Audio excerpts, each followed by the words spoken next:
talking about the Zimbabwean Warriors, the team that has just exited the AFCON tournament, the 2025 AFCON tournament in Morocco.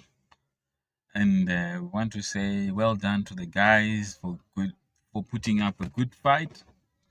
Um, yes, however, there are things that we need to probably discuss and look into what's happening to our Warriors. It seems like it's a good team that has been assembled by the coach.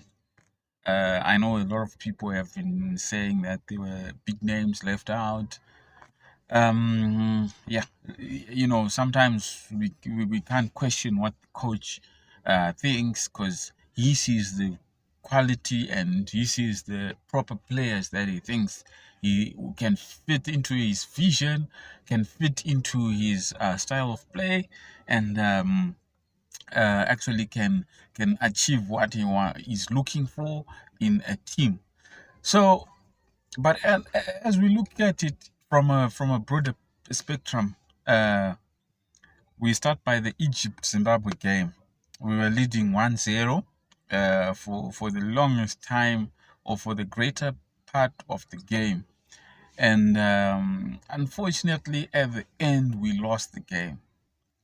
I'm going to talk about some of the things that I personally think are leading to the downfall or the demise of this team.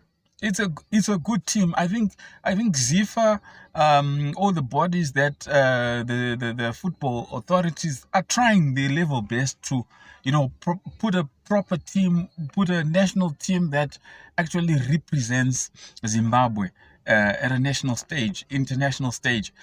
But I also think that there are a few things that need to be considered, that need to be taken into consideration, or that need to be fixed for our national team to go through to the next level. I think this is I don't know, we've never been out of the group stages, if I'm not mistaken. And this is actually becoming a norm. I'll say whether it's a curse, I don't know how you want to put it, but this has become like the usual thing. We'll know that after we qualify for a tournament, we're going to go out in the group stage before we even go out to the knockout stages. And this is a concern for Zimbabwe football, because football, we need to compete at a higher level. And we're not going to talk about much in terms of the financial aspect of the resources, whether the guys are paid enough, or that's a topic for another day. But what I'm concerned about today is about the national team. What's causing the national team not to progress or to be able to finish games? Because when you are a team that's aiming for a win, you have to be the momentum that you start the game is the same momentum that you should be able to complete the game or to finish the game until the 90 minutes plus the extra the injury time that's the added on time. So when you fail to finish the game, that's when and I think this is where our football is coming to a downfall or to a halt, to a stop. Zimbabwe, we were leading the Egypt game, and towards the end, if not in the last few minutes of the game, Salah then scored the winner. We should have at least drawn that game, so that probably by now we'll be talking of a different issue altogether.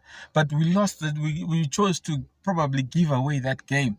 And I can see there's division in that team.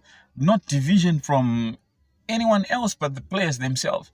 They're not playing as a compact team. They're not playing as a unit. Because whenever someone makes a mistake, be it a defender, a midfielder, be it the ball is lost in the middle of the park, no one or no team player should actually point fingers to the other player.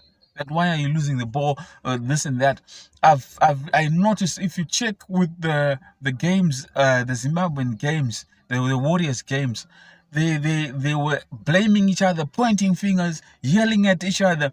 That's not what you want in football. Football is more than that. You need a strong mentality. You need to be mentally fit. Even before we come to the physicality, I'm going to talk about the physicality a little bit later, but we want to address that spirit of unity, that spirit of togetherness that makes you win the football, that makes you win the games.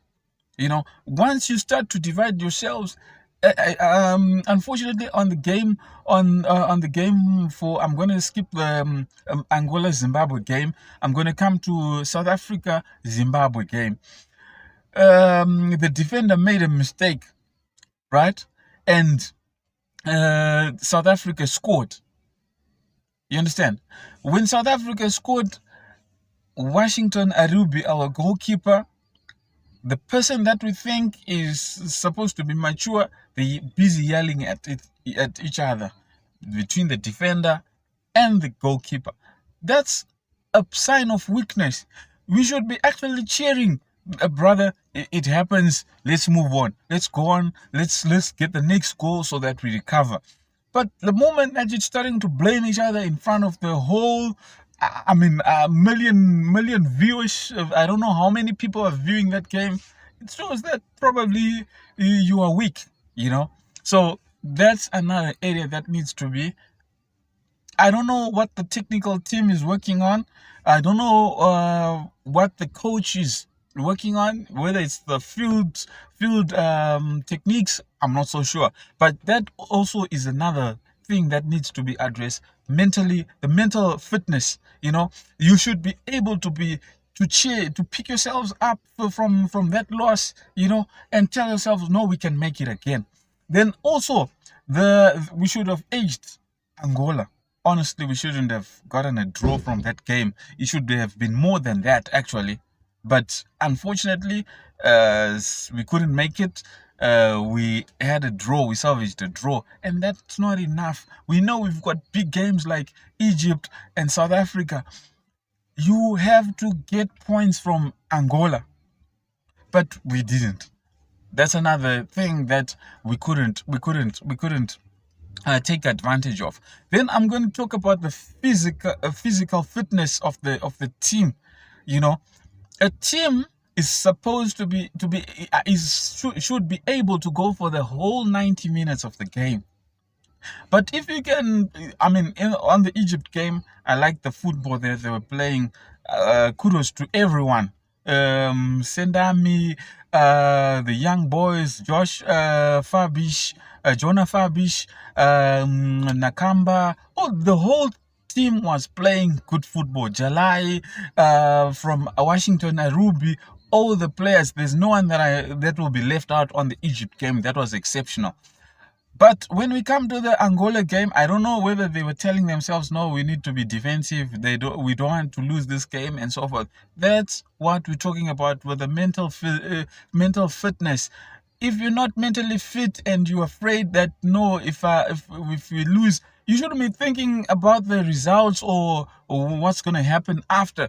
Play the football. Do what you're supposed to be doing in the field of play. So that's another problem. That's why we ended up drawing that game. We come to the South African game.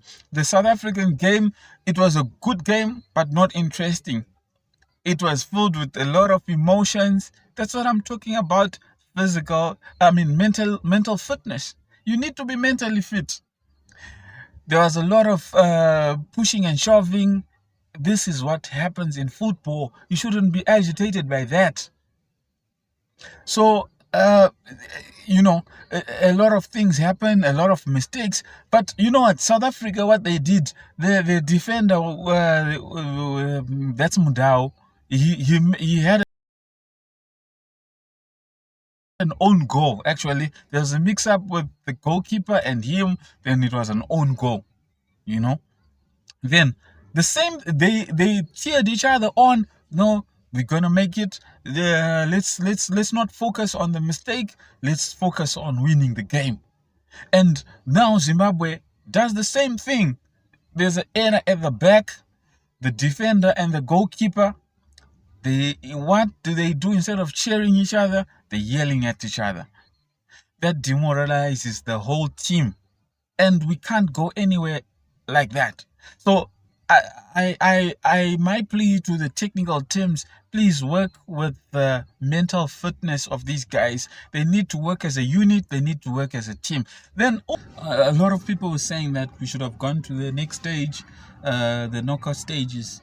But the thing is, the knockout stages actually require and they demand a lot from you as a player. And if we can't finish the games at 90 minutes, how are we going to go to the knockout stages, which requires a lot of time in terms of probably there's a possibility that the games can extend to 1 hour, 120 minutes. So with the way that we were playing football, I think we were not yet ready for the next stage, and there's a lot of work that needs to be done to the whole team, to the national team. But I want to say congratulations for doing your best. Congratulations for qualifying for the AFCONs, and let's hope next time we're going to qualify for the FIFA World Cup and the AFCON.